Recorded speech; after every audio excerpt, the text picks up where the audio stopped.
All right, what's up, everybody? Thanks for clicking this video. Thanks for tuning into my channel. My name is Simon Hill, Black American from Louisiana, coming to you live from Budapest, Hungary. Today is July 20th, 2025, about 5:35 p.m. where I'm at right now, and we are continuing our reading of our 13th book in our Book to React series. This is episode 9 of Black Bolshevik, Autobiography of an Afro-American Communist, the autobiography of Harry Haywood. Yes, he was a black man who lived in the 20th century from basically the beginning of it until damn near the end of it. And yeah, this has been a very transformative book for me. I see so many parallels in Harry Haywood's life and my own life. You know, him getting married twice, him, having a sort of dysfunctional family, living in a weird time in American history. His parents were the first parents that got to experience freedom. Both of his parents were born as slaves, and he became the first generation of black people that were born after slavery, right? And it makes me think about my own life. You know what I mean? Both of my parents were born during a time when segregation and apartheid were alive. You know what I mean? My father had to be born in the Negro hospital, had Negro written on his birth certificate in the black-only section. My mother was born in British Honduras, when it was still a colony of England. You get what I'm saying? So there's so much of Harry Haywood's life that relates to my own life the more I reflect on this book, and I'm very much enjoying reading it. So you could pick up this very, very rare book on Amazon. You can pick up this rare book on Amazon. The prices keep going up. Every time I do a live stream, it seems like the price goes up. You can get this book for about $660 US, and in paperback, you can get it for about $60 US.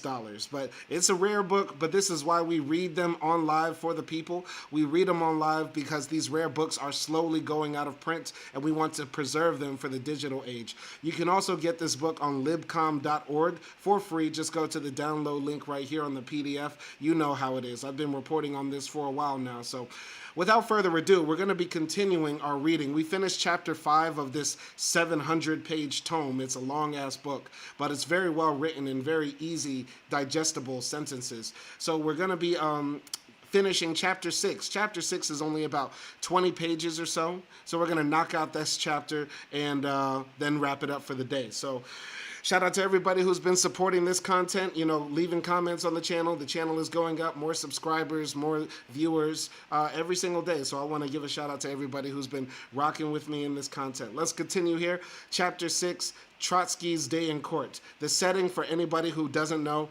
Harry Haywood, black man, just made it to Moscow, Russia. He joined the Communist Party of the United States of America, and he got sent to Moscow for his education. And he's one of only 4 or I believe 6 black people that are in Moscow, a city of 4.5 million people. There's only like six black folks in the city, and he's one of them. You get what I'm saying?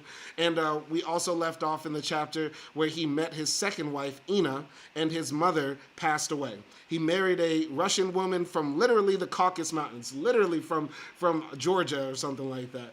And then he got the news his mother died, and he feels sad because he never got to take his mother to the sea, never got to actually fulfill her dreams. And meanwhile, he's abroad with his brother, sort of fooling around in Moscow. But we're going to continue here. Chapter 6, Trotsky's Day in Court. Apart from our academic courses, we received our first tutelage in Leninism and the history of the Communist Party of the Soviet Union in the heat of the inter-party struggle then raging between Trotsky and the majority of the Central Committee led by Stalin. We Kutva students were not simply bystanders. We were active participants in the struggle. Most of the students and all of our group from the U.S. were ardent supporters of Stalin and the Central Committee majority. It had not always been thus. Otto told me that in 1924, a year before he arrived, a majority of the students in the school had been supporters of Trotsky. Trotsky was making a play for the party youth in opposition to the older Bolshevik stalwarts. With his usual demagoguery, he claimed that the old leadership was betraying the revolution and had embarked on a course of Thermidorian reaction.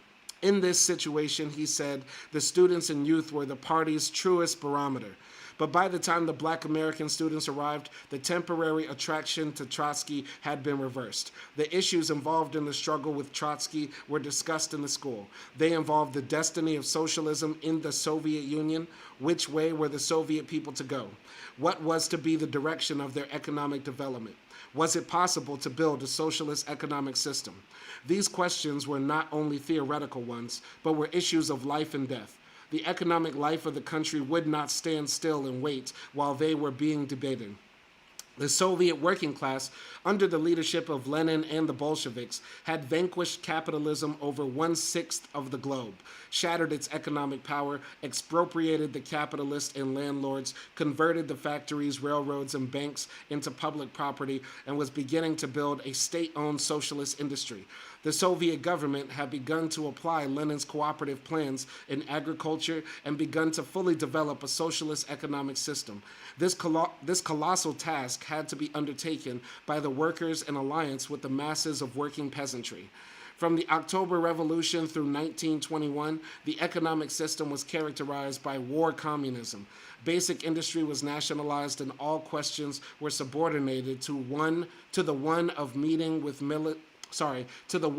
meeting the military needs engendered by the Civil War and the intervention of the capitalist countries. So basically, war communism is when the state says all things are going towards, funding the military and protecting the Red Army, in this case, in the battle against the capitalist forces. In this case, during the Russian Civil War, it was the White Army, right?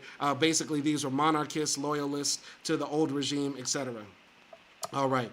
Acty says, looking nice and clean and handsome and sexy. Okay, shout out to Acty as well. Shout out to everybody. And smart. Okay, I'm getting hit with compliments all day. Somebody gonna get their booty ate. Somebody gonna get their booty ate. Anyway, by 1921, the foreign powers who had attempted to overthrow the Soviets had largely been driven from Russia's borders. It was then necessary to orient the economy toward a peacetime situation.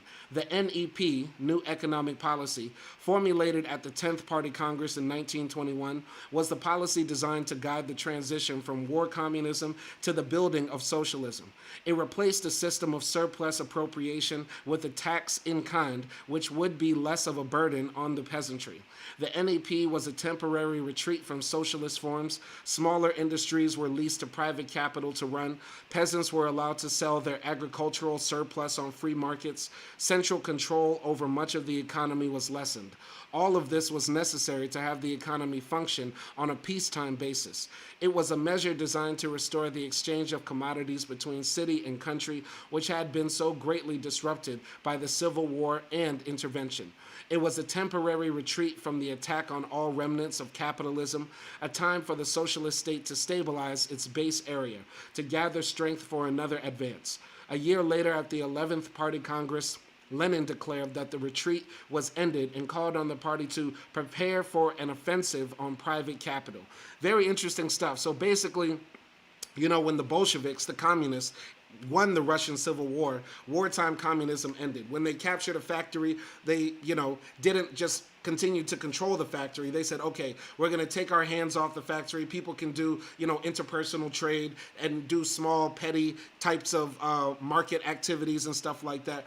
But then, when the communists and the socialists really took over the state and solidified their monopoly on violence and power by defeating the loyalist forces, the monarchists, the reactionaries, and the conservatives, then they said, okay, now the battle is on capitalism. Now we have to attack private capital, private ownership of the means of production. So Lenin was incapacitated by a series of strokes in 1923 and could no longer participate in the active leadership of the party. All right, MD Explains says hi. Shout out to MD Explains, and everybody else is going to join the live stream. MD Explains, let us know what you think of this book, Black Bolshevik. What do you think of the text? So, Lenin could no longer participate in the party because he had a bunch of strokes. It was precisely at this time, taking advantage of Lenin's absence, that Trotsky made his bid for leadership in the party. Trotsky had consistently opposed the NEP and its main engineer, Lenin, attacking the measures designed to appease the peasantry and maintain the coalition between the peasants and the workers. Okay? I didn't know that CJ was a communist. Who is CJ? Okay? All right, group. Who is CJ? Who is CJ? MD explains. We read books on this channel. I don't know who you mean by CJ. But anyway, whoever CJ is, he must be very smart if he was a communist. All right? Anyway, continuing here. From late 1922 on, Trotsky made a direct attack on the whole Leninist theory of revolution and the dictatorship of the proletariat. He denied the possibility and necessity of building socialism in one country, and instead characterized that theory as an abandonment of Marxist principles and a betrayal of the revolutionary movement. He postulated his own theory of permanent revolution and contended that a genuine advance of socialism in the USSR would become possible only as a result of socialist victory in the other industrially developed states. So this is the, difference between Stalin and Trotsky. Trotsky said, basically globalize the intifada. Trotsky was like, take revolution worldwide, etc. And Stalin was saying, no, we need to solidify socialism in one country. Socialism in one state needs to be solidified before we can actually try to, overthrow capitalism globally, right? And that was the major divide, okay? MD explains, Gaddafi, the former leader of Libya. Well, let us know about Gaddafi. Tell us about Gaddafi. Of course, we know about Gaddafi on this channel. This is an educational content channel, so you don't have to start off by saying, hey, have you heard of Gaddafi? That's really stupid. If you come on this channel saying stupid questions like that while we literally read books every single day on this channel, that's dumb. You get what I'm saying? All right. MD explains, do you think of Gaddafi as a socialist revolutionary or just dictator that is greedy? So Gaddafi wrote his little green book, which was trying to be the third way between capitalism and socialism, and where he also tried to throw in some themes of Islamism as well. And I to some degree, I admire Gaddafi for constantly trying to be the backer, the funder of revolutionary and freedom-fighting movements globally.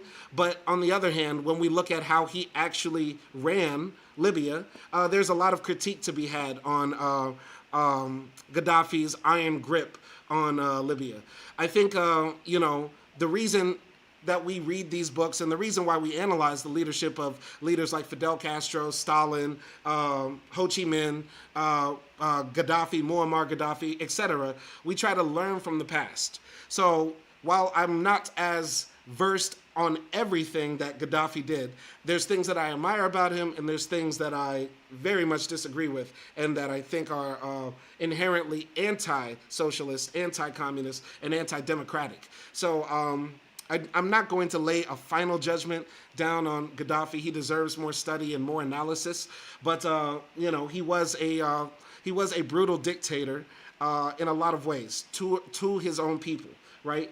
And when we look at the way that he ended his life, with having a sword stuck up his ass by revolutionary freedom fighters, it kind of highlights, I think, some of the ways that maybe his people felt about him. You get what I'm saying? But I think Libya, the downfall of Libya is also very similar to the downfall of Venezuela. It was a petro-state, and petro-states are dependent on the price of oil. And so we see, the socialist revolution that's happening in Venezuela is faltering, and then people say, oh, socialism can't work. Can't you see what's happening in Venezuela? Well, it's because the Venezuelan government made their economy dependent on oil and then didn't diversify. And Libya, to some degree, is very similar. It's a petro-state that has vast amounts of oil, and they tied their economy a lot of ways to the price of oil as well. So, but I'll continue here reading in the book. All right, so while throwing around a good deal of left-sounding rhetoric, Trotsky's theories were thoroughly defeatist and class collaborationist. For instance, in the postscript to Program for Peace, written in 1922, he contended that as long as the bourgeoisie remains in power in the other European countries, we shall be compelled in our struggle against economic isolation to strive for agreement with the capitalist world. At the same time, it may be said with certainty that these agreements may at best help us to mitigate some of our economic ills, to take one or another step forward. But real progress of a socialist economy in Russia will become possible only after the victory of the proletariat in the major European countries. Okay, So basically, what Trotsky is saying here is that while we build socialism in Russia, there will still be antagonistic capitalist forces abroad. And maybe we will have to collaborate with capitalists in France while we build socialism here in Russia, for example. But our true full victory will only come after the overthrow of the capitalists in these foreign countries as well. You get what I'm saying? And that's the only true victory of the proletariat in Russia and also globally, which is the goal of the socialist revolution. So, very interesting take right there.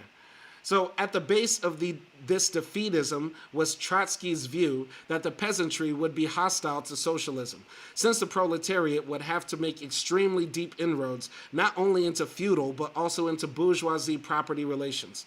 Thus, Trotsky contended that the working class would come into hostile collision not only with all the bourgeoisie groupings which supported the proletariat during the first stages of the revolutionary struggle, but also with the broad masses of the peasantry, with whose assistance it came to power.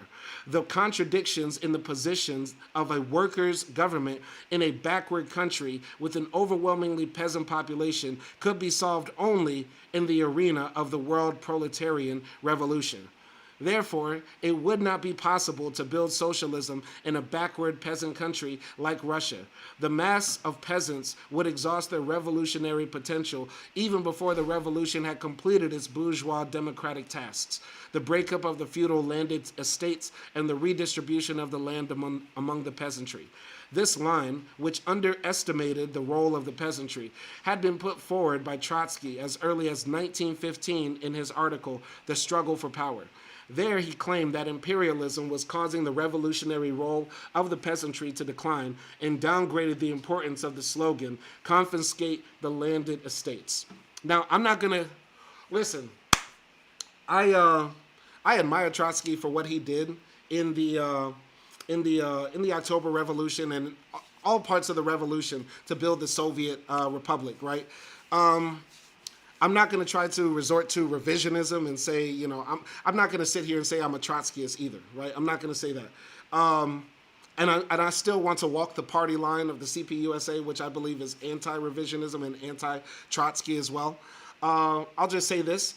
I think there is some merit in the idea of a global worker revolution, right? As we saw in the example of the Soviet Union, because Harry Haywood is writing this during the time the Soviet Union still existed, the capitalist forces from the outside eventually did topple the Soviet Union, and they lost everything, right? The capitalist forces from outside are still trying to overthrow the regime in Cuba. The capitalist forces are still trying to overthrow the regime in Venezuela, in North Korea, in Iran, etc., right? Anywhere where the people are trying to build away from American capitalist hegemony, there is antagonism from American capital.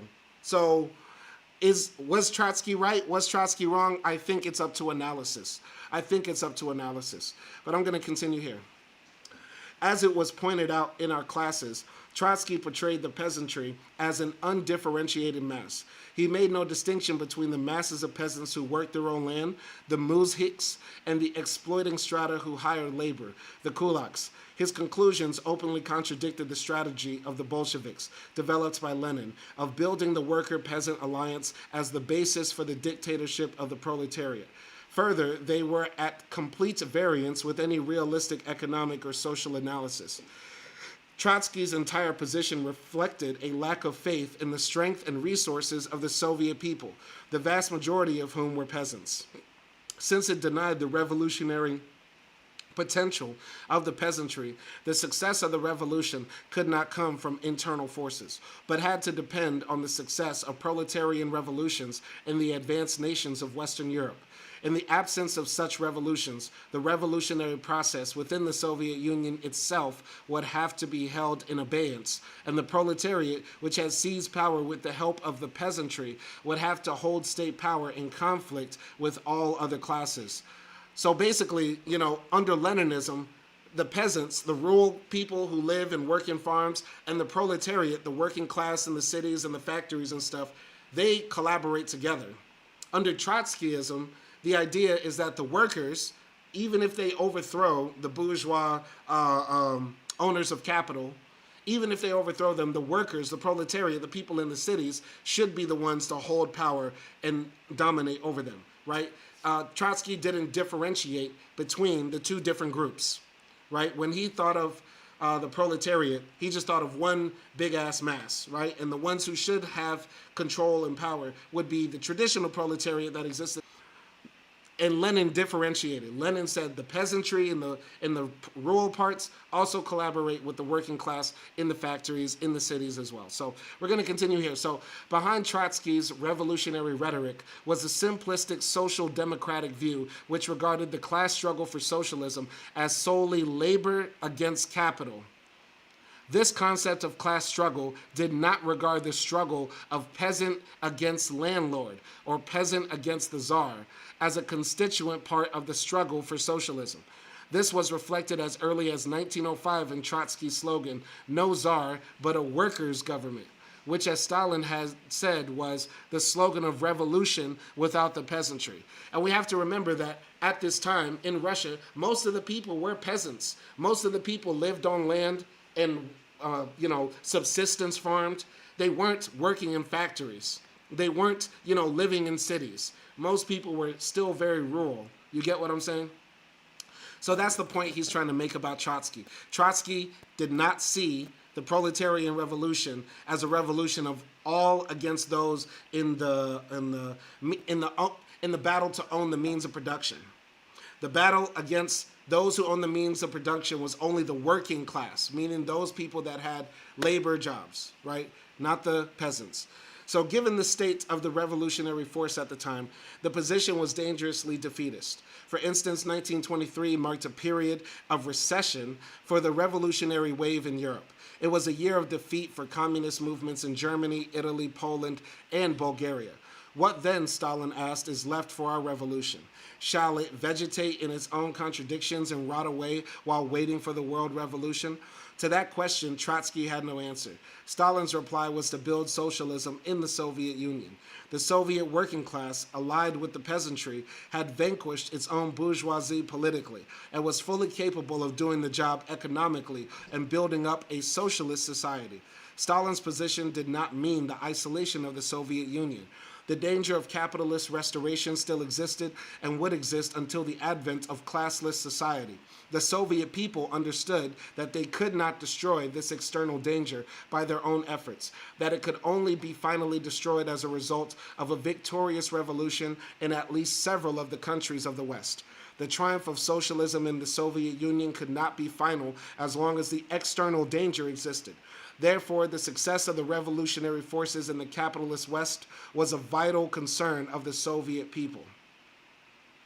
Trotsky's scheme of permanent revolution downgraded not only the peasantry as a revolutionary force, but also the national liberation movements of oppressed people within the old Tsarist empire. Thus, in the struggle for power, he wrote that imperialism does not contrapose the bourgeoisie nation to the old regime, but the proletariat to the bourgeoisie nation. Imperialism does not contrapose the bourgeoisie nation to the old regime, but the proletariat to the bourgeoisie nation. Let's meditate on that. Hold on. The national liberation, Trotsky's scheme of permanent revolution downgraded not only the peasantry as a revolutionary force, but also the national liberation movements of oppressed peoples within the old Tsarist empire. Okay? All right, so yeah, basically what he's trying to say, by Trotsky saying, oh, we have to have world revolution. Well, what about the people that already got a successful revolution going in Russia? So we're just going to leave them behind and focus on now the revolution in Romania? No, we need to focus on what we have here. So in the struggle for power, Trotsky wrote, imperialism does not contrapose the bourgeoisie nation to the old regime, but the proletariat to the bourgeoisie nation. I'm interpreting that as Trotsky making a type of imperialism for the proletariat. Imperialism does not contradict the bourgeoisie nation to the old regime, but the proletariat to the bourgeoisie nation. Before, the bourgeoisie nation was doing imperialism. But now it's the proletariat's turn to do a type of imperialism. That's how I'm interpreting that sentence. If you have a different interpretation of that sentence, let me know. I've never had that happen before when I've done a book react. When I run across a sentence that's hard to grasp. And then of course I've read some hard-ass books, but I think I'm pretty smart, and I think I'm pretty good at grasping these sentences quickly. And even if not, I catch it on the playback. But that's a hard-ass sentence. But the way I understand it is, Trotsky is saying, before the bourgeoisie who ran our nations would invade another country, take its resources to make their class of people richer, right? Think about the British. You know, they invade a land called Jamaica, and then they send their rich, powerful men to set up plantations there. And then they send a few whites to be like the working class there, and then they have slaves there as well, and they harvest the wealth from Jamaica, sugar, plantains, whatever, right? And so that makes a class of people richer back in the UK. What I think Trotsky was proposing here in his world revolution theory, he is saying that now that the proletariat has taken over the nation and we've kicked out the bourgeoisie, it's our turn for imperialism. So our imperialism is exporting our revolution to Romania, to Poland, to Turkey, to Armenia, etc., etc. That's how I'm interpreting that. But how do you think about it? I'm going to continue here. So while Trotsky de-emphasized the national colonial question in the epoch of imperialism, Lenin, on the other hand, stressed its new importance. Imperialism, said Lenin, means the progressively mounting oppression of the nations of the world by a handful of great powers. It means a period of wars between the latter to extend and consolidate the oppression of nations. It was not until some time later that I was able to fully grasp the implications of Trotsky's concept of permanent revolution on the international scene. The most dramatic example was in Spain during the Spanish Civil War in 1936 and 1939. The Trotskyist organization had infiltrated the anarchist movement in Catalonia and incited revolt against the loyalist government under the slogans of Socialist Republic and Workers' Government. The loyalist government, headed by Juan Negrin, a liberal Republican, was a coalition of all democratic parties. It included socialists, communists, liberal Republicans, and anarchists, all in alliance against fascist counter-revolution led by Franco and backed by Hitler and Mussolini. The attempted coup against the loyalist government was typical of the Trotskyist attempts to short-circuit the bourgeoisie democratic stage of the revolutionary process. The result was a civil war within a civil war, and had their strategy succeeded, it would have split the democratic coalition, effectively giving aid to the fascists. So basically, what he's trying to say here, you know, Harry Haywood went to go fight, presumably, in Spain during the Civil War when the fascists were trying to take over the government, and eventually they did, right? Unfortunately, the left lost the Spanish Civil War. But he's saying that the Trotskyists came there and they divided the group because basically the Trotskyists showed up like FBA. The Trotskyists showed up like foundational black Americans. And they said, nah, workers' government, the government for us, the government only for people with the straight edge hairlines. They showed up and basically said, we're running the show. Workers' government, socialist republic, right? Rather than collaborating with the different classes of people that were fighting against the fascist government of Spain, they basically said, nah, FBA government. You get what I'm saying? A workers' government. A government ran only by the working class and not the peasantry, not the rural people, etc. So, going to continue here. In the United States, I was to witness how Trotsky's purest concept of class struggle led logically to a denial of the struggle for black liberation as a special feature of the class struggle, revolutionary in its own right. As a result, American Trotskyists found themselves isolated from that movement during the great upsurge of the 30s. But all this was to come later. At the time I was at Kutva, Trotskyism had not yet emerged as an important tendency on the international scene. I did not foresee its future role as a disruptive force on the fringes of the international revolutionary movement.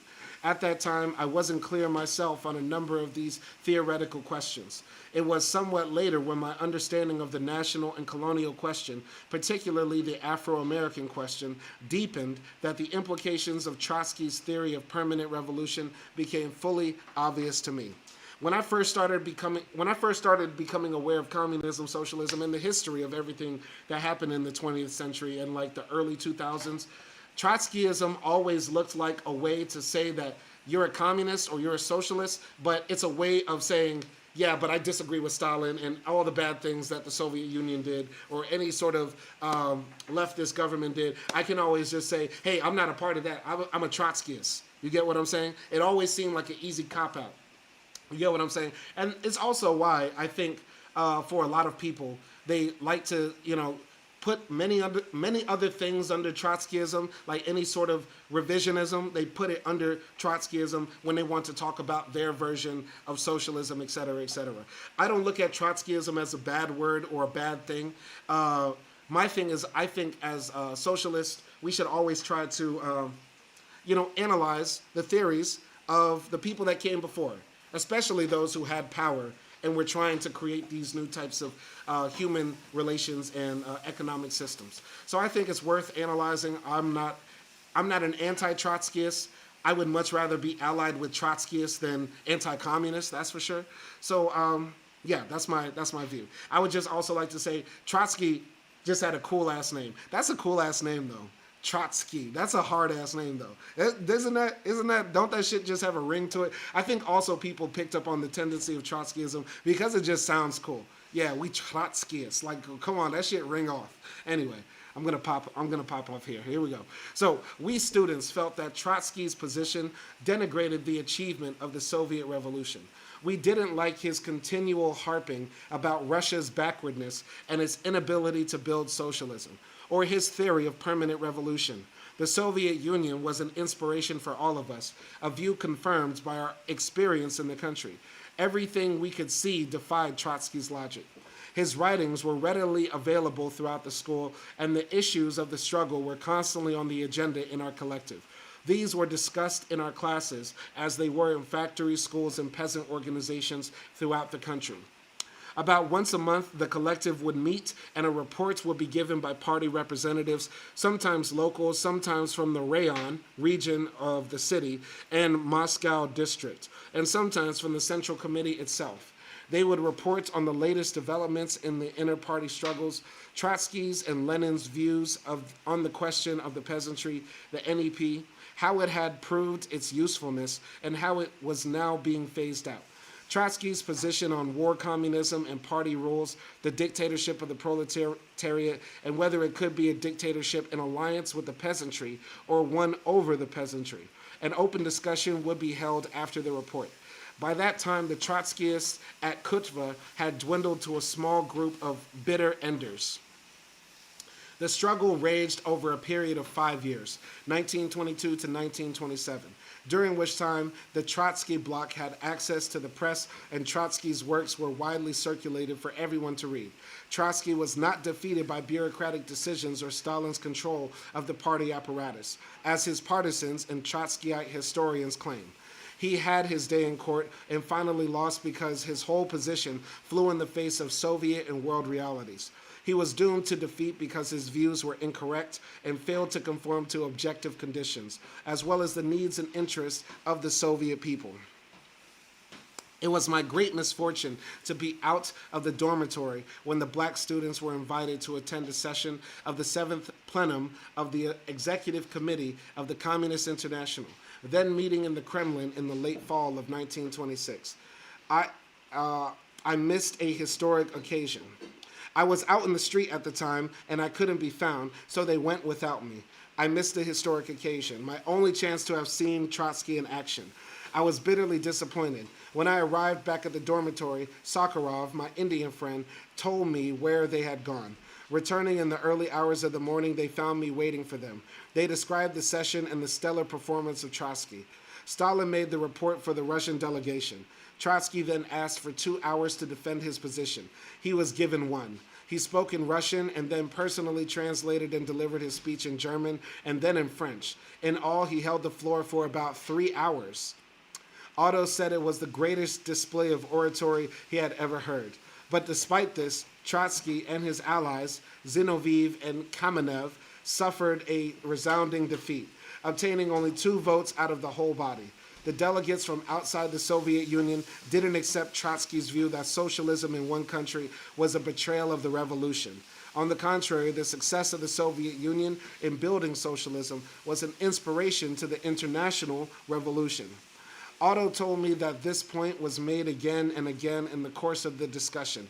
Ercole Togliatti, the young leader of the Italian party, summed it up well a few days later when he defended the achievements of the Russian party and revolution as the strongest impetus for the revolutionary forces of the world. Now I have to say this, I gotta say this, I'm not doubting, I'm gonna take Harry Haywood at his word, even though he is writing as a political operative. Remember, this book here is not just any biography or autobiography, this is a political autobiography. And it's different than when you just write your life story and you talk about that one time you had a hole in your sock and people made fun of you about it at school or whatever. And a political autobiography or a political biography is meant to turn you to, understand this person's politics at the very least, and at the very most convert you to their side. So he is writing as a dedicated revolutionary communist, right? He is writing this book from a specific point of view and meant to influence and persuade you to join his side. And also, he is a member of the party, so he is walking the party line. This is like reading Barack Obama's book and expecting him to say something bad about the Democratic Party, right? He isn't, Barack Obama in his autobiography, is not going to say, oh, the Democrats were the worst thing that ever happened and this is what the Democrats did wrong. No, he's a party operative, he's a party leader, and he's a party representative. So that's one thing. I believe him when he says that maybe the students in, the young black students he was with and the other foreign students really believed in Stalin and really believed in the project of the Soviet Union. Of course, they came from abroad, all different sorts of places, and they're seeing this country try to do something incredible, something that no other country had ever done before. You get what I'm saying? But I'm also going to say that I'm not going to say that the trial of Trotsky was all fair. We have to be honest as modern socialists, as modern academics, as modern analyst of the movements that came before, that the way things were done in the Soviet Union a lot of the times was not fair. You get what I'm saying? There were kangaroo courts. There was an outcome already decided before the session even began. You get what I'm saying? I'm not going to just sit here and just, harp on this as if, oh, everything was so perfect. You get what I'm saying? He even admitted it before. When there was a dispute among the Comintern, I believe it was with the Young Communist League or something like that, and there was a dispute with how the white communists were treating the black communists. The Russian delegate that came said, okay, have them make a discussion, but let this be the outcome, okay? They can talk about it, but this will be the outcome.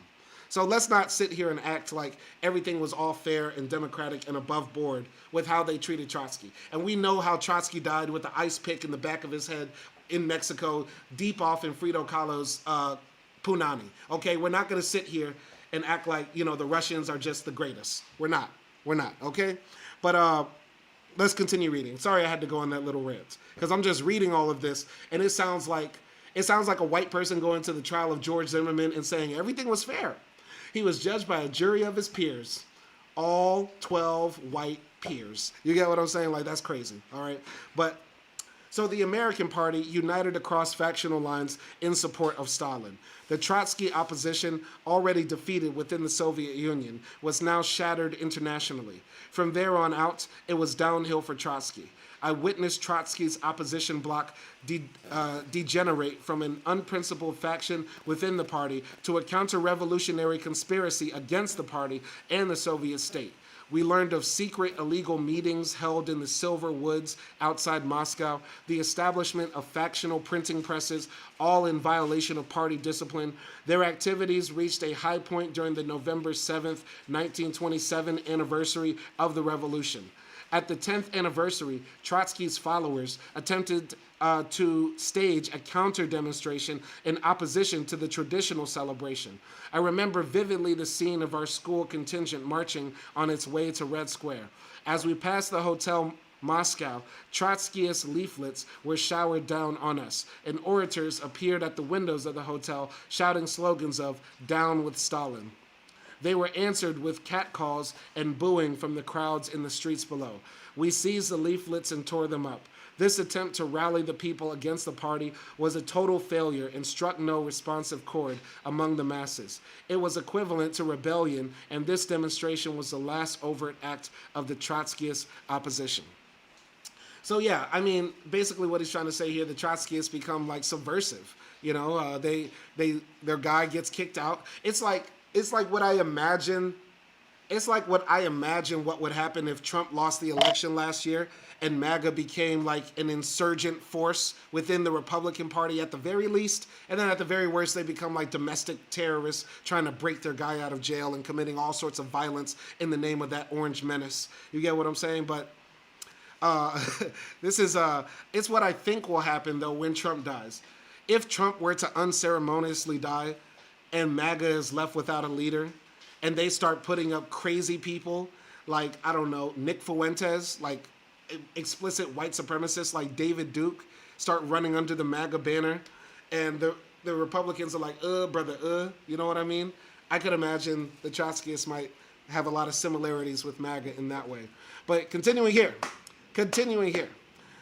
So, during the next month, Trotsky, Kamenev, and Zinoviev were expelled, along with 75 of their chief supporters.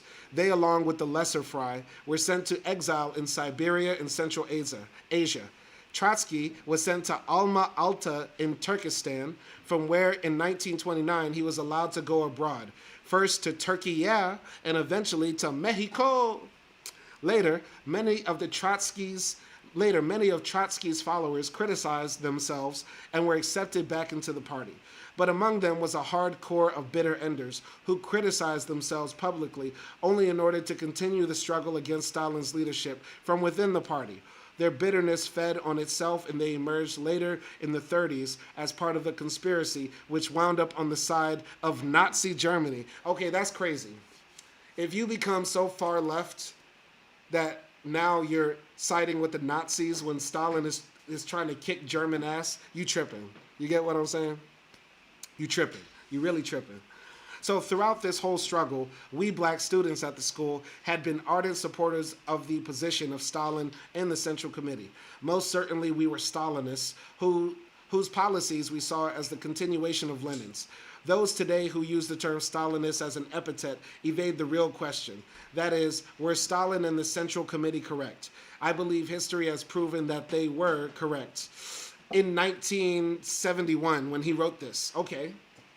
In 1971, yes, Stalin was correct because the Soviet Union industrialized, became, the second largest economy in the world, great living standards for a large amount of people, provided a type of democracy for its citizenry. What does that look like in 2025? What does that look like in 2025? Was Stalin correct? Was Trotsky correct in 2025? You get what I'm saying? I don't know. And in a certain type of way, Stalin and the later premiers of the Soviet Union sort of followed Trotskyism to some degree because, the Soviets were famous for, funding, like the Viet Cong, they were famous for helping, Cuba maintain, its economic bearings. The Soviet Union helped half of Africa get free. You know what I mean? Through arms, through trade, through economic help, through food. You get what I'm saying? So in a lot of ways, I don't understand the Trotskyist position. If their only critique is that, socialism in one country doesn't make sense, we need to globalize the intifada. If we need to globalize the intifada, Trotskyists, then explain why the Soviets, helped Tanzania get free, helped Mozambique get free, helped the ANC, defeat apartheid South Africa. Somebody explain that to me. Explain that to me. I don't know. I'm not that smart. Anyway, Ruthenberg's death. In March 1927, the American community in Moscow was shocked by the news of the death of Ruthenberg, a general secretary of the CPUSA. His death came suddenly from a ruptured appendix. His last request had been that he be buried in the Kremlin walls in Moscow, a request acceded to by the Russian Communist Party. His ashes were carried to Moscow by J. Louis Engdahl, a member of the Central Committee of the U.S. Party. The Moscow funeral was impressive. The procession entered Red Square led by a detachment of Red Cavalry. The square was crowded with thousands of Soviet workers, including the entire workforce of the Ruthenberg factory, which had been named in his honor. We half-dozen black students, together with other members of the American colony, marched into the square immediately behind the urn. We followed it until we stood directly in front of the Lenin Mausoleum. On top of the mausoleum was the speaker's platform. There stood Bukharin, who had recently succeeded Zinoviev as head of the Communist International, Bela Kun, leader of the abortive Hungarian Soviet of 1919, Sen Katayama, the veteran Japanese communist, and others. Bukharin delivered the main eulogy. Followed by several speakers, suddenly I noticed Bukharin whispering to Robert Minor, who was standing beside him. Bukharin pointed down toward our group of blacks who were gathered below the mausoleum.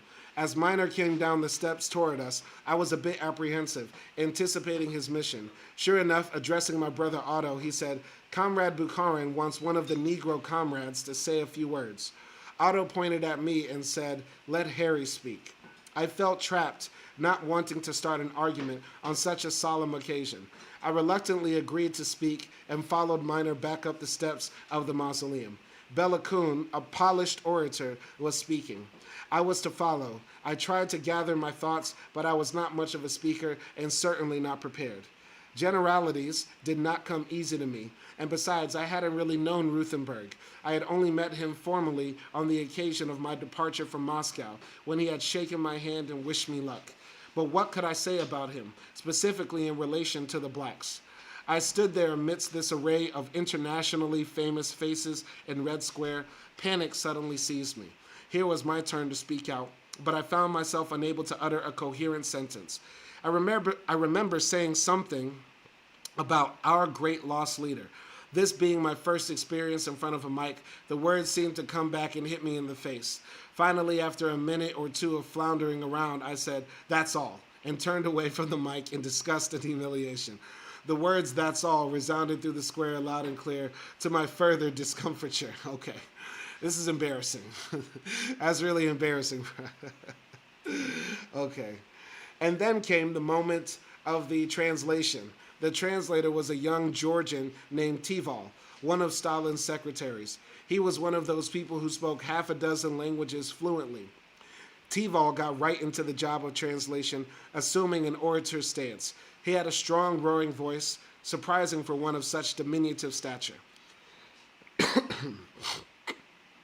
Swinging his arms, apparently emphasizing points that I was supposed to have made, I must admit that he made a pretty good speech for me, speaking 2 or 3 times longer than my 2 minutes of rambling. He preceded each point by emphasizing, Comrade Haywood said. The next morning, I went to the school cafeteria for breakfast, and there sat our little group of black students. Golden had them laughing at something. He saw me and waved the day's copy of Pravda. The headline was, "Funeral of Comrade Ruthenberg." Golden began reading with a straight face, but using that peculiar language of his, Russian with a Mississippi accent. The article quoted from the main speeches and went on to say, Negro American comrade Harry Haywood also stepped forward with the speech. And Golden read one paragraph after another of the speech. Tival gave for me, each paragraph starting with, Comrade Haywood said, okay, Tovarish Haywood, Tovarish Haywood skazal. All right. Finally, Golden looked up from that paper at me, and he said, "Man, you know you ain't skazaled a goddamn thing." That's funny. You know you ain't skazaled a goddamn thing. I'll skazal your mama. Anyway, I'll continue here. Back home in the U.S., the death of Ruthenberg has signaled another flare-up in the factional struggle within the party. Following the intervention of the CI at the Fourth Party Convention, there was a period of uneasy peace between the factions, but now a struggle for succession to Ruthenberg's position as General Secretary was raging hot and heavy. Lovestone, who had been organizational secretary, was supported by the Ruthenberg stalwarts, Max Bedacht, Ben Gitzlau, and John Pepper. Since Ruthenberg's death, Lovestone, as heir apparent, had preempted the interim job of acting secretary. In opposition, William W. Weinstone was the candidate supported by the Foster Cannon bloc, which included Alexander Biddleman and Jack Johnstone. Weinstone had formerly been a member of the Ruthenberg faction, but following Ruthenberg's death, he sought the position of General Secretary himself. His move offered an opportunity for the Foster Cannon group to oppose Lovestone, whom they bitterly detested, with a candidate they believed had more of a chance of winning than did one of their old stalwarts. We blacks in Moscow were isolated from much of this struggle. We were sort of observers from the sidelines, and with the exception of Otto, who had entered the party immediately after its founding convention, we didn't have any of the old factional loyalties or political axes to grind. We generally favored the Ruthenberg leadership, although we could hardly be called ardent supporters. Ruthenberg's leadership had been endorsed by the CI, which gave his followers credence in our view. But Lovestone was something else again. On this, even Otto agreed. Lovestone had a reputation for being a factionalist par excellence, involved in the dirty infighting that took place. He was regarded as a hatchet man for the Ruthenberg group. None of us in Moscow could discern any principled political differences between the two groups on the question uppermost in our minds, the question of black liberation. Though we had not yet fully succeeded in relating our newly acquired Marxist-Leninist perspective to the question of blacks in the U.S., we were sure, and our studies had confirmed, that blacks were a potentially powerful revolutionary force in the struggle against U.S. capital. Clearly, the common enemy could not be defeated without a revolutionary alliance of blacks and the class-conscious elements of the working class. It was crucial to us that party policy be directed towards consummating that alliance. We felt, however, that both factions underestimated the revolutionary potential of blacks, and we were determined not to allow ourselves to become a political football between the two. There had been no progress in this area since the folding of the American Negro Labor Congress in 1925. The collapse of the ANLC for us confirmed the party's isolation from the black masses. According to James Ford, a young black party leader, there were only about 50 blacks in the party at this time. Something was definitely wrong. At the time, we were inclined to attribute the party's shortcomings simply to an underestimation of the importance of Afro-American work. We were not, at that point, able to discern any theoretical tendencies within the party which served to rationalize this underestimation. We felt it was due simply to hangovers of racial prejudices of white party members and leaders. In Moscow, we had been in constant communication with black comrades in the U.S. We had, in fact, set ourselves up as a sort of unofficial lobby to keep the situation with respect to blacks continuously before the attention of the Russians and other Comintern leaders.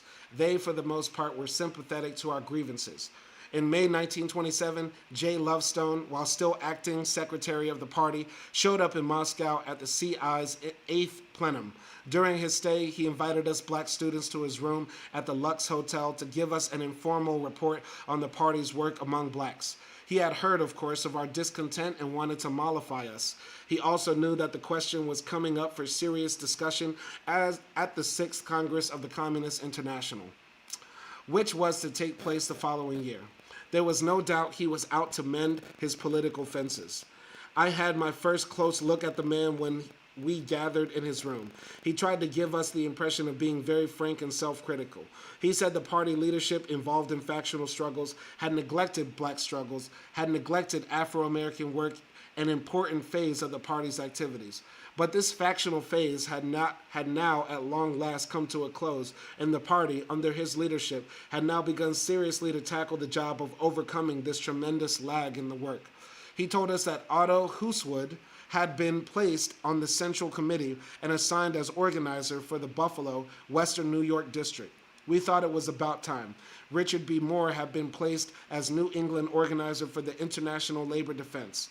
I cite this, Lovestone said, only as an earnest example of the determination of the Central Committee to remedy our default on the most important question. Assuming a modest air, he turned to me and said, last but not least, we have decided that you, Harry, as one of our bright young Negroes, are to be transferred to the Lenin School. We've had our eye on you, Harry, for some time. I was delighted at this news. The Lenin School had been established only the year before, 1926, as a select training school for the development of leading cadres of the parties in the Communist International. But though I was delighted, I was also suspicious of the man. His cold eyes belied the warmth and modesty he tried to express. It seemed like a bid to buy me out. Otto, however, seemed to have been impressed.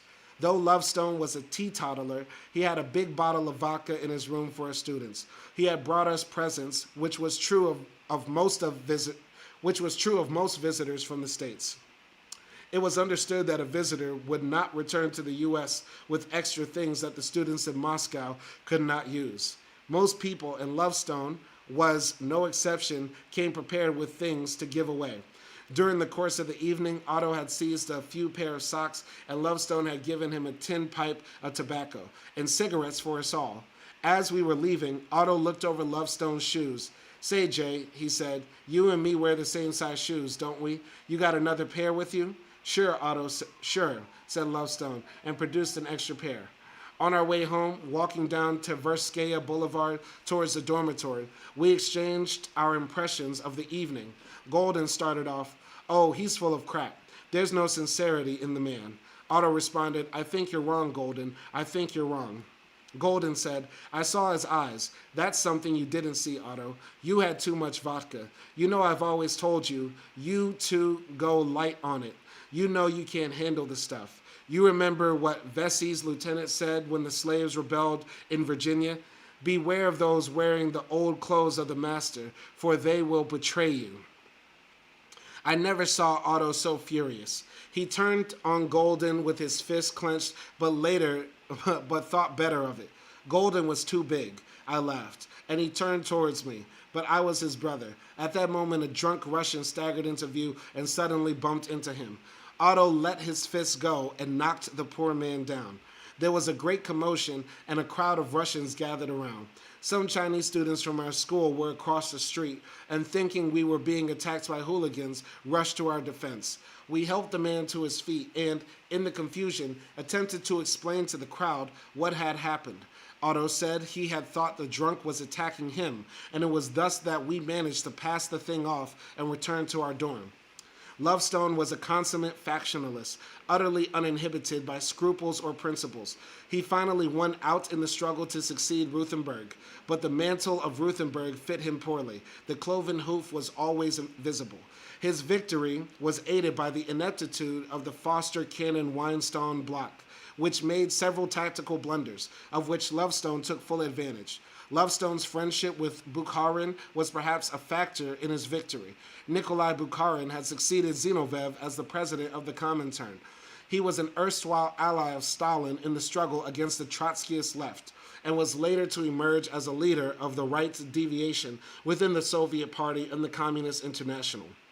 As head of the Comintern, he already had begun to line up forces for his next battle, which was to break out following the 6th Congress of the Communist International in 1928. His man in the U.S. was none other than J. Lovestone. As I have indicated, we Kutva students in Moscow were removed from much of the bitterness of the post-Ruthenberg struggle, and at the time, we were not fully aware of its intensity. I was to be filled in with the blow-by-blow account of what went on at home by some of my classmates at the Lenin School, which I entered the following autumn. Okay, I gotta say this. The most boring part of this book is the political maneuverings of the Communist International and the Communist parties of various sorts. I'm not that interested in who was going to be the leader back then and the infighting amongst the group, and there was the Ruthenberg group versus the Lovestone group. That shit's boring to me. That's like as interesting as, like, I don't know, the Democratic primary for senator from Ohio. Like, who cares? Who cares? Who cares? Nobody cares about that. But I understand it's historical. Like, if you're a historian of the party, this is interesting stuff. If you're a historian of the movement, this is interesting stuff. That's not the most fascinating part for me. Okay, so I'm not going to give a lot of commentary when those parts of the book come up because that's just boring stuff for me. Okay, I'm just going to keep it real. But anyway, Vacation in Crimea. Now we're onto something exciting and sexy. Vacation in Crimea, hell yeah. That sounds like the beginning of a great ass summer or the place where you caught HIV. It could only be two things: a great ass summer or HIV summer. There's no in between. Vacation in Crimea, what? Come on now. Anyway, the month of August, vacation time drew near.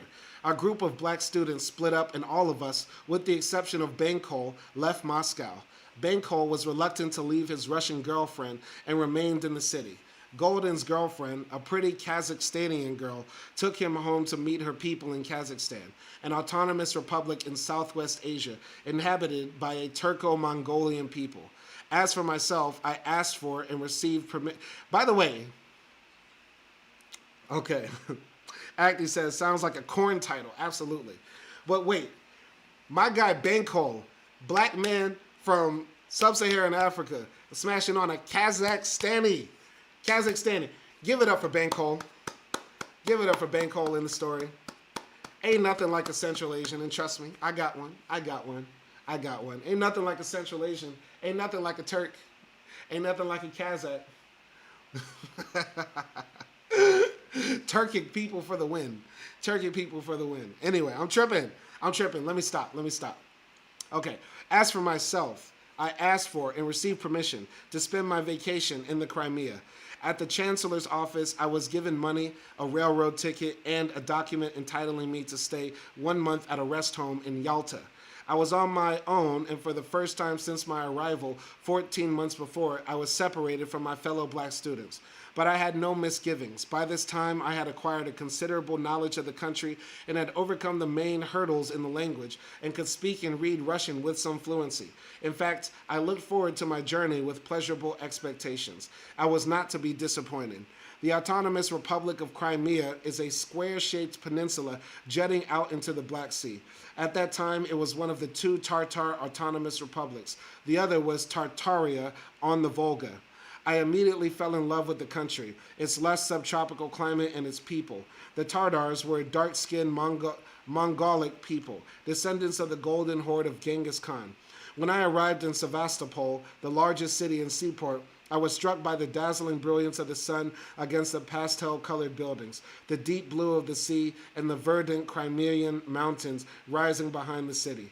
Tall and stately cypress trees lined the streets. It was a busy seaport. All types of shipping could be found in the harbor, from small fishing boats to the Black Sea passenger liners and ocean-going freighters of the Soviet trading fleet.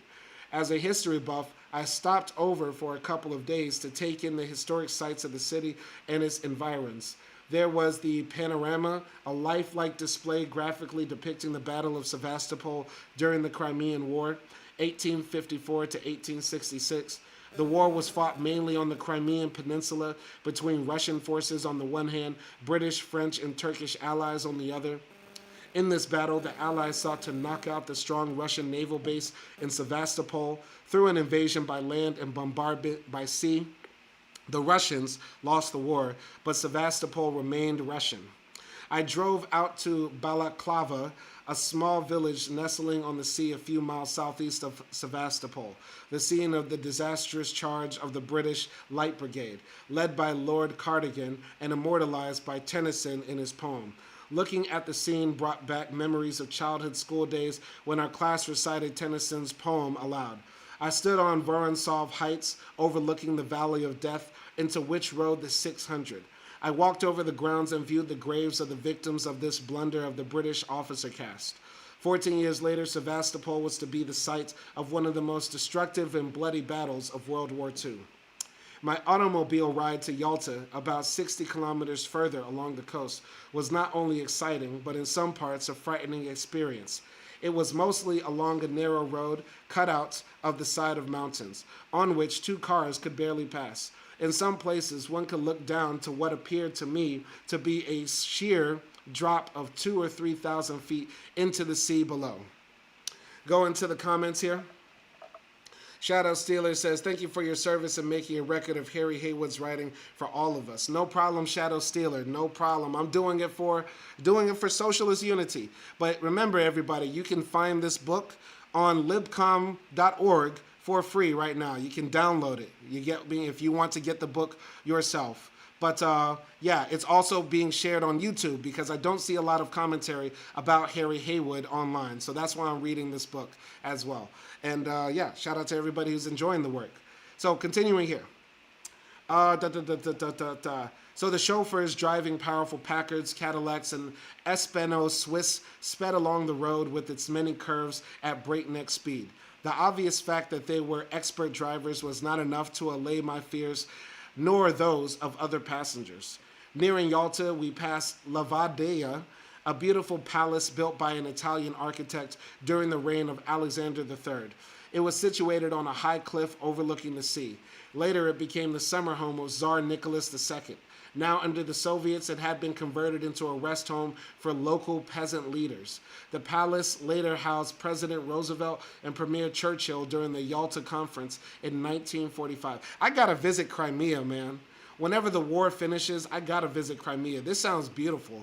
This sounds excellent, man. This sounds lovely. I love it. At last, I arrived in Yalta, center of the great Crimean resort area, which extended along the coast and behind which rose the Crimean Mountains. Yalta was a town of rest homes and sanitaria, mostly owned by Soviet trade unions. I was put up at a rest home which mainly housed employees of the Moscow city administration. Immediately after registering, I put on my bathing trunks and donned the gorgeous Ashanti robe which Bankhole had lent me and stepped out for a dip in the sea. I stepped out into the main street which ran alongside the seashore and headed for the beach. Although many of the Tartars in the area were dark-skinned, blacks were rarely seen, even in those southern climes. As I passed along, I could hear remarks like, Kak Korosha Zagorelskia. How beautifully sunburnt he is. Okay, all right, I'm gonna hold it back.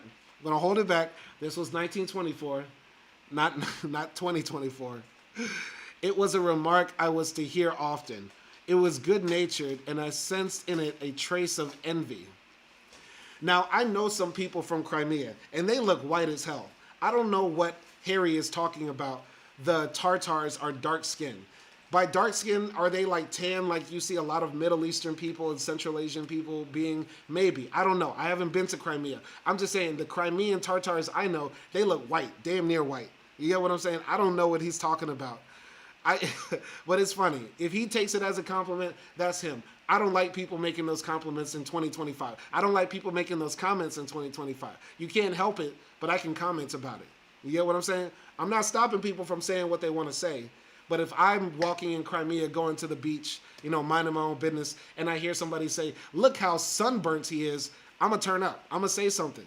Okay? But anyway, I'm going to continue here. The crowds were mainly vacationers from the north, who, after the long, weary, and cold subarctic winters of central Russia, had fled to this semi-tropical paradise to soak up a little sunshine. Here they formed a cult of sun worshippers bent on acquiring a suntan to display upon their return home. A crowd of small boys followed me out to the public beach a few blocks away. Perhaps they associated me with some of the South Sea Island characters they had seen in movies and waited expectantly for an exhibition of my aquatic skills. I doffed my gorgeous robe and stepped into the water, walked out a few feet and sat down. I turned to see expressions of amazement, disappointment, and even pity. Their bewilderment was quite natural, for I myself had never met a Russian who didn't know how to swim. These children regarded swimming to be a natural human attribute. To them, an adult who couldn't swim was regarded as a sort of cripple. Okay, so here goes Harry Haywood abroad, spreading the stereotype black people can't swim. Just because he can't swim, why the one brother who goes to Moscow, well-read brother, well-educated, he's so well-spoken, as the racist whites like to say, he don't know how to swim? He doesn't know how to swim. I cannot believe this. Wait, didn't he go and fight in France and he said he was swimming? What is happening here? These children, okay, I walked out a few feet and sat down. I know he knows how to swim because he was a soldier. I think he mentioned he was swimming as a kid in South Omaha. You get what this is strange. Anyway, one day while walking to the beach in Yalta, I was approached by a uniformed officer of the OGPU, Federal Police. Bonjour, camarade. Vous êtes Sénégalais? Oh, I hate this. I hate this. I hate this. Acti says, LOL, I'm sorry, that's funny. What's funny? The fact that they said he's beautifully sunburnt, or the fact Harry Haywood can't swim? Brother, of all the things you... Bruh, you fought in World War I. You were the one black kid in South Omaha, Nebraska. You rode on railroads all across the United States of America. You've been married twice. You moved to Moscow. The son of slaves moved to Moscow. Learned Russian. Married a woman from the Caucasus, and you don't know how to swim. That's just, come on. Like, the joke's write itself. I'm going to say it. If Harry Haywood in the next chapter says, I sat down and ate a delicious plate of watermelon and fried chicken, I'm going to stop reading this book. If watermelon and fried chicken pop up in this book, I'm going to stop reading. Oh my God, you can't swim, Harry. What the hell? I'm going to stop. Anyway, I don't like when people say, are you from Nigeria? Are you from Senegal? You must be from Cameroon. I hate when people say that. Just ask. If you're curious about where I'm from as a black person walking around Latvia, just ask. Just ask. Don't start speaking to me in French because you think I speak French. Just say it in your language, then switch to English, the international language, and then after that, we fuck around. Okay? What is this? You must be from Senegal. Anyway, he seemed a bit surprised when I responded in Russian, telling him that I was an American black and a student at Kutva in Moscow. He said that he had noticed me several times on the streets and wondered if I was Senegalese. He had fought beside Senegalese riflemen during the World War. His Cossack regiment, he explained, was part of a small Russian expeditionary force sent to fight with the French army on the Western Front. This reminds me of the time I went to Albania with Acti, and we were playing football in the waters of Durrës, and this guy, he said, you American, something like that, and he said, I was in Kosovo. I fought with the Americans for my freedom, something like that, in broken English, and then I gave him a hug. I remember that. That's a good moment. That was one of my best moments. I love that moment in my life. You know what I mean? Then after that, later that day, I got called the N-word in the street. Okay. So, his story, once again, so many of Harry Haywood's stories remind me of my own life, because he meets this police officer who says, I fought with black soldiers, during my time in the Russian army. You get what I'm saying? Very similar to that, Kosovar man who said he fought with American black soldiers in Kosovo for his country's freedom. You get what I'm saying? Anyway.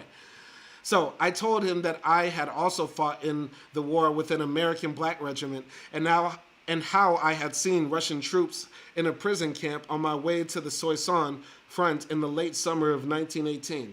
I asked him if he had been at that camp. He shrugged and said that it was quite possible. They scattered us around in a number of camps. They didn't want too many of us together in one place, he said. Our Russian force, he went on, was small and had no real military significance.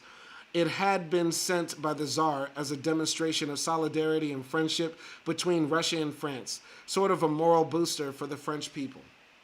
Be that as it may, he said, it didn't boost our morale any to be there. In France, we fought in some of the toughest battles in the war, on the Champagne front and the Marne salient, and we suffered heavy casualties. Our fellows were homesick and confused, and we didn't know what they were fighting for so far away from Mother Russia. There was much grumbling and always an undercurrent of discontent. All of this was heightened towards the latter part of the war by the bad news of Russian defeats on the Eastern Front. This all came to a head with the news of the fall of the Tsar. Shortly after that, we were withdrawn from the front by the French as an unreliable element.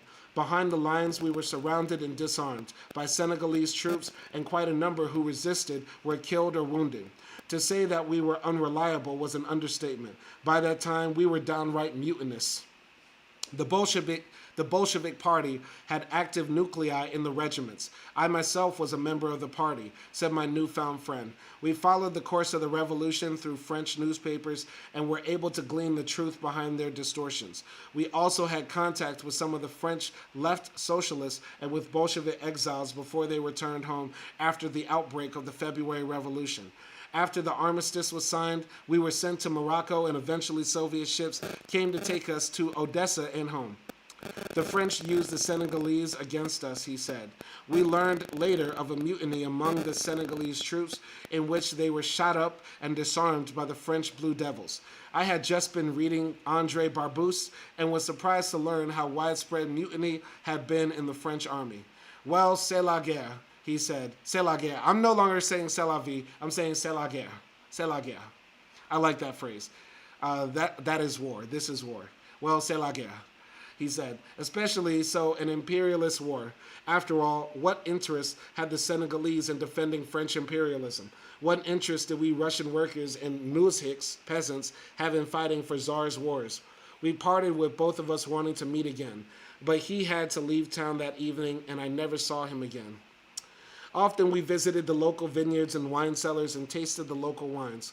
It was wine country, and Crimean wines were of the first quality, from the sweet ports, tokais, and muscatels, to the dry red and white wines.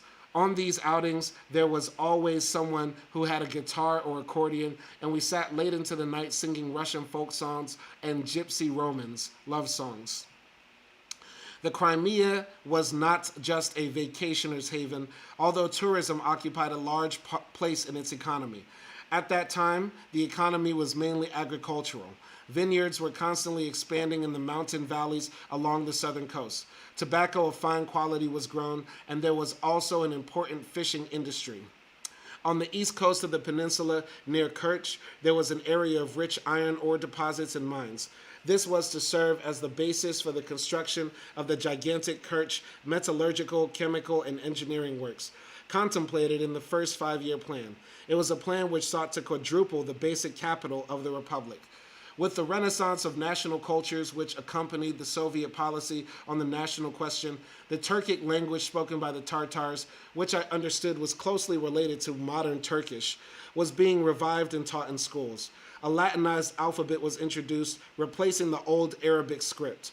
Tartar literature and culture flourished through this encouragement. I met the party secretary for the county, a young Tartar who took me to visit his kolkhoz, collective farm, a vineyard in this case. 100 or more peasant families were in the collective, all wine growers. As in all collective farms, its members were required to sell a definite amount to the government at fixed prices and were allowed to sell the surplus on the free markets. Each family had a special plot of land which they cultivated for their own food supply. The chairman of the collective was a huge Ukrainian fellow who showed us around and explained the wine growing process. The cultivation of grapes and making of the wine required special knowledge, which the government supplied. The members of the collective used up-to-date wineries owned by the state and managed by expert vintners. There I was to view the intricate process of winemaking, the pressing of the grapes, the fermenting process, and the bottling itself. As I remember, this particular collective specialized in dry wines, both red and white. The Crimeans insisted that their wines were as good as the French. Not being a connoisseur, I wouldn't know, but all I can say is that they tasted good to me. When I returned to Moscow in the fall, Otto told me of the discovery he had made on one of his trips to the southern region of the Caucasus. He had originally gone there on the invitation of one of our fellow students, a young woman from the Abkhazian Republic, a part of Georgia.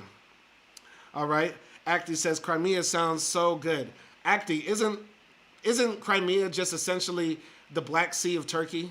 You get what I'm saying? Like all of the Black Sea coast, isn't that essentially the same thing? Tell me why. Tell me if I'm wrong. You're from Turkey. Isn't that different than, how is that any different than the Turkish Riviera on the Black Sea? Let me know.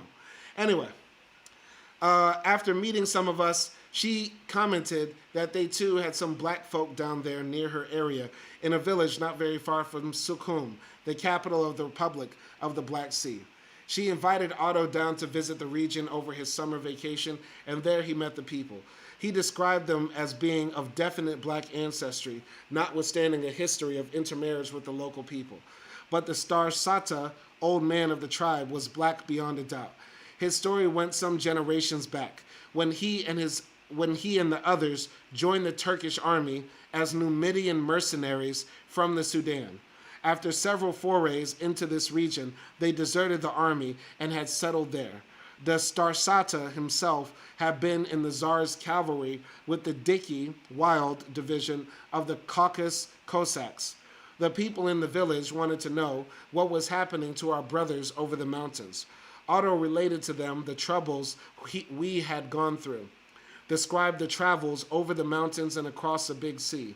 As the evening wore on and the local brandy was consumed, toast after toast was drunk to our little brother from over the hills.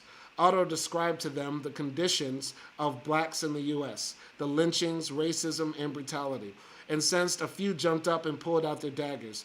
You should make a revolution. Why don't you revolt? Why did you put up with it? We were not surprised to learn about this group. It was news to the Russians in Moscow, too.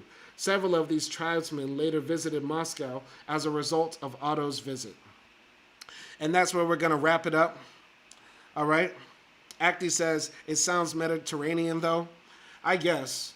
I mean, from my experience, from what I saw of the Black Sea in the summer, it looks Mediterranean, too.